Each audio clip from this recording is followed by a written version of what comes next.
to give the floor to the Governor of Nairobi, Mr. Mike Sonko. Sir, you have the floor. Thank you very much.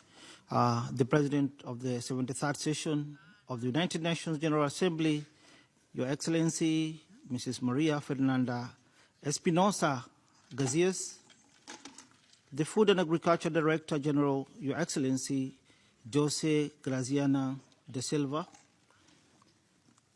mayors and presidents of municipalities, fellow participants, ladies and gentlemen. It is a great honor for me to be here today to participate in this important event to discuss the role of cities in the global agenda and particularly on sustainable food systems. Africa today stands at a critical moment in history when most countries are poised for economic takeoff. Despite one or two violent conflicts, the continent is today at its most peaceful. The education levels of our people have significantly gone up, and the resource potential remains untapped. Most African countries got their independence less than 70 years ago, from Ghana in 1957 to South Africa in 1994. Majority nations in the continent of Africa are very young. Compare that to the United States, our host country today, that has been independent for more than 300 years. Governance and infrastructure systems in Africa are still undergoing development. Most African countries have undergone major transformation in the last few decades. Kenya, for example, now has the most dynamic and transformative constitution that was enacted in 2010. And just like many other continents, the population in Africa's cities continue to rise.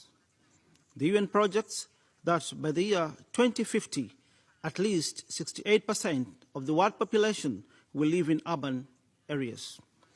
This is why the role of cities in sharing the global agenda becomes very important.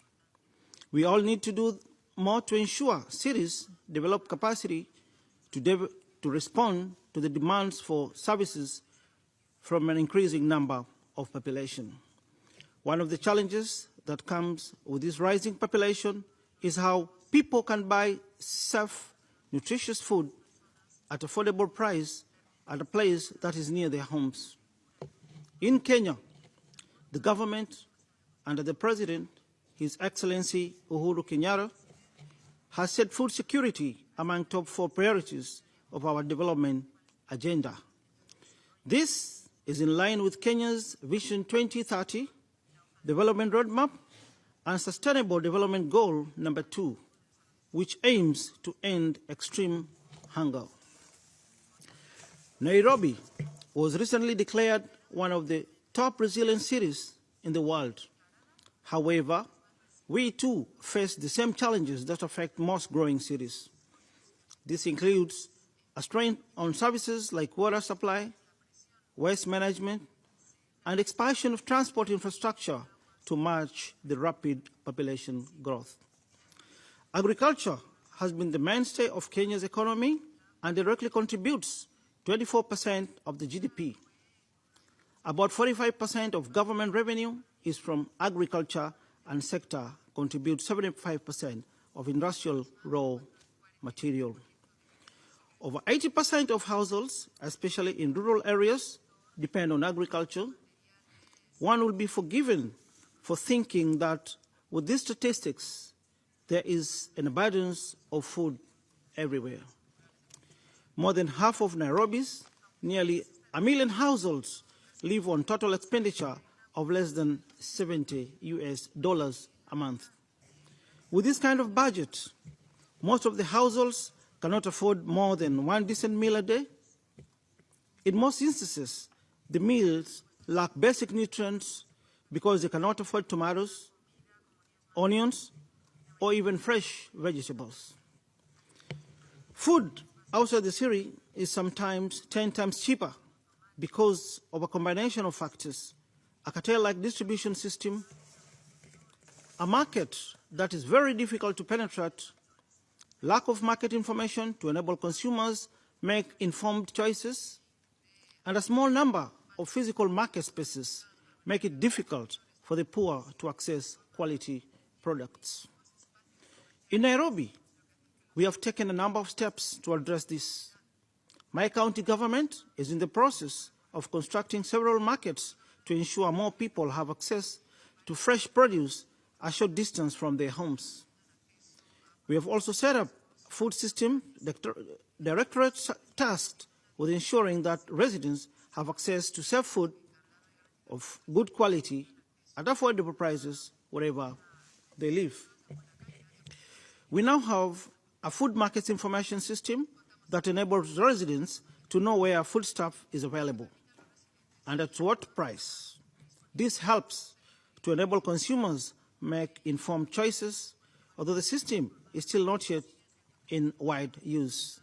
The platform is accessible on mobile phones and will play the important role of linking producers and consumers, thus carrying out middlemen who contribute to the high prices of food. Food storage facilities are important to ensure minimal wastage. In our city, we are setting up bulk cold storage centers where fresh produce will be preserved as it is distributed to small-scale retailers. In addition, we have stationed food safety officers at all entry points in the city to check that food being transported to Nairobi is safe. Waste of food remains a major problem. The waste comes from spoilage of fresh produce during harvest, transport, storage, and sale, and also from families that throw away excess food. This is a common problem across many cities. We need cottage industries in our markets to process food that will otherwise be thrown away and which can be converted into manure for use in producing organic fertilizer.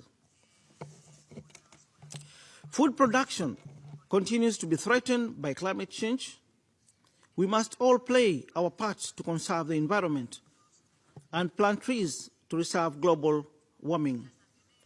Nobel Prize winner, the late Professor Wangari Maathai, who was from my country, Kenya, encouraged us all to increase the forest cover in the world to attract more rain and harvest more food. In line with the theme of this meeting, the role of cities in the global agenda, we can learn from developing cities on the need to have a worldwide campaign to provide safe and affordable food, as well as to minimize waste of excess food. Let me conclude by stating that most African cities today have the potential to be self-sustaining in terms of food supply and distribution. With a little capacity building and the right initiatives, we can make food available at pocket-friendly prices. As said by Karl Marx back in the 19th century during the Great Industrial Revolution, workers of the world, unite as you have nothing to lose except your chains. Consequently, I urge all nations and cities across the world to unite ostensibly for prosperity, development, and emancipation of all our people from poverty. I congratulate you for organizing this event. I hope that from here we can all learn lessons that can help our cities to become more resilient in terms of food, nutrition, sustainable development, and people-centered growth. Thank you very much. Thank you, Governor.